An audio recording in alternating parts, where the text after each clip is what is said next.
কার্শিয়াংয়ের ডাউহিলে যুবকের রহস্য মৃত্যুর ঘটনা। ইতিমধ্যে পরিবারের তরফ থেকে খুনের অভিযোগ করা হয়েছে। আজই ঘটনাস্থলে যাচ্ছেন ফরেনসিক বিশেষজ্ঞরা।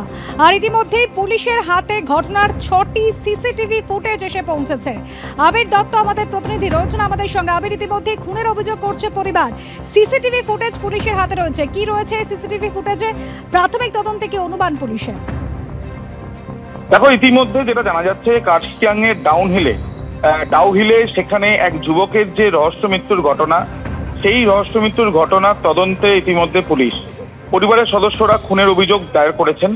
এবং যদিও কারোর নামে সেখানে করা না হলেও তাদের তরফ থেকে, পরিবারের সদস্যদের তরফ থেকে জানানো হয়েছে যে যাতে প্রকৃত তদন্ত হোক, এবং তারা মনে করছেন, সন্দেহ করছেন যে এটি খুনের ঘটনা হতে পারে। ইতিমধ্যে পুলিশ সূত্রে যেটা জানা যাচ্ছে যে ফরেনসিক বিশেষজ্ঞরা আজকে ঘটনাস্থলে যাবেন এবং ইতিমধ্যে 6টি সিসিটিভি ক্যামেরার ফুটেজ পুলিশের হাতে এসে পৌঁছেছে, যার মধ্যে অন্তত 2টি সিসিটিভি ক্যামেরার ফুটেজ থেকে দেখা যাচ্ছে যে ওই ইঞ্জিনিয়ারিং এর ছাত্র যার মৃত্যু হয়েছে সে ওপর থেকে নিচে পড়ে যাচ্ছে।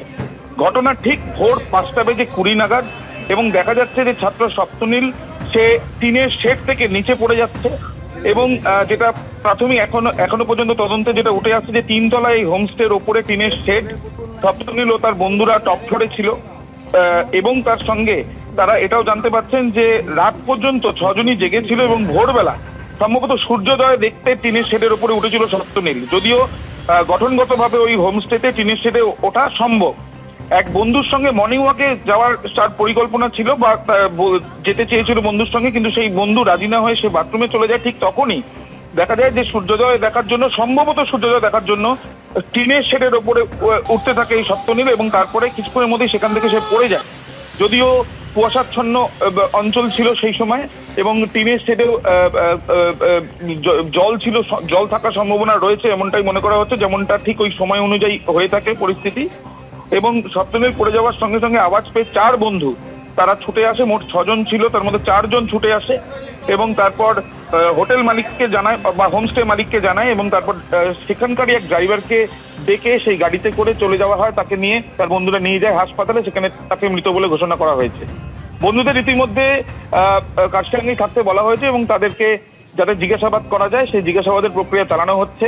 যখন এই ঘটনা ঘটে তখন এই ছাত্রের মোবাইল ফোনটি চার্জে দেওয়া ছিল হোমস্টের একটি ঘরেই, এবং এই ঘটনা দুর্ঘটনাবশত কিনা সেটা প্রাথমিকভাবে মনে হলেও সমস্ত সম্ভাবনা খতিয়ে দেখা হচ্ছে বলে পুলিশ সূত্রে জানা যাচ্ছে। বন্ধুদের জিজ্ঞাসাবাদ যেমন করা হচ্ছে, তার সঙ্গে সঙ্গে পরিবারের যে খুনের অভিযোগ, সেই অভিযোগের ভিত্তিতে আজ ফরেনসিক পরীক্ষা হবে। ফরেনসিকের রিপোর্টের দিকেও তাকিয়েছেন তদন্তকারীরা। ধন্যবাদ আবির। এবার জল জীবন মিশন প্রকল্পে বঞ্চনার অভিযোগে কেন্দ্রীয় জলশক্তি মন্ত্রীর দ্বারস্থ হল তৃণমূল। কেন্দ্রীয় মন্ত্রী CR পাটিলের সঙ্গে দেখা করে ডেপুটেশন জমা দিলেও 15 জনের সংসদীয় প্রতিনিধি দল জল জীবন মিশনে বরাদ্দ টাকা না মেলায় বাংলার মানুষ ক্ষতিগ্রস্ত হচ্ছে বলে অভিযোগ করেছে তৃণমূল। টাকা চাওয়াটা অধিকার বলে মনে করছে, অথচ হিসেব দেওয়ার অভ্যাস নেই। এটাই এগিয়ে বাংলা, কটাক্ষ করেছে বিজেপি। এবার জল যুদ্ধ, ফের কেন্দ্র রাজ্য চাপানুতোর। 100 দিনের কাজের পর এবার জল জীবন মিশন প্রকল্পেও কেন্দ্রীয় বঞ্চনার অভিযোগে সরব তৃণমূল সরকার। বকেয়া টাকার দাবিতে মঙ্গলবার কেন্দ্রীয় জলশক্তি মন্ত্রী CR পাটিলের সঙ্গে দেখা করে ডেপুটেশন জমা দেন তৃণমূলের 15 জন সাংসদ। প্রতিনিধি দলে ছিলেন কল্যাণ বন্দ্যোপাধ্যায়, মহুয়া মৈত্র, শতাব্দী রায়, সায়নী ঘোষরা। চিঠিতে লেখা হয়, এটা গভীর উদ্বেগের যে 2024-এর অগস্ট থেকে জল জীবন মিশনে কেন্দ্রীয় সরকার কোনো টাকা দেয়নি। তৃণমূলের তরফে খতিয়ান পেশ করে দাবি করা হয়, গোটা রাজ্যে জল জীবন মিশনে 2024-25 অর্থবর্ষে মোট বরাদ্দ ছিল 10,100 কোটি টাকা। তার মধ্যে কেন্দ্রীয় সরকারের দেওয়ার কথা 5,050 কোটি টাকা, অথচ কেন্দ্রীয় সরকার দিয়েছে 2,525 কোটি টাকা, অর্থাৎ অর্ধেক। সেখানে 2024-25 অর্থবর্ষে জল জীবন মিশনে রাজ্য সরকারের যেখানে 4,557 কোটি টাকা দেওয়ার কথা ছিল, সেখানে রাজ্য সরকার 4,926 কোটি টাকা খরচ করে ফেলেছে।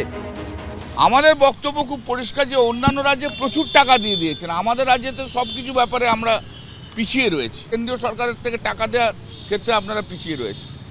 তোমরা বললেন যে না আমরা দেখছি, চেষ্টা করছি, যা বলে সেরকম একটা বক্তব্য। একটা আজকে এই টাকা দেওয়ার ব্যাপারে কোনো আশা দেখতে পেলাম। টাকা দিলে সেই টাকা খরচা করতে পারেন না, আর টাকা খরচা করলে সেটার হিসাব দেন। অন্য কোনো রাজ্যকে দেখেছেন এত বকেয়া আছে? কোনো রাজ্য যাচ্ছে কোনো মন্ত্রকে?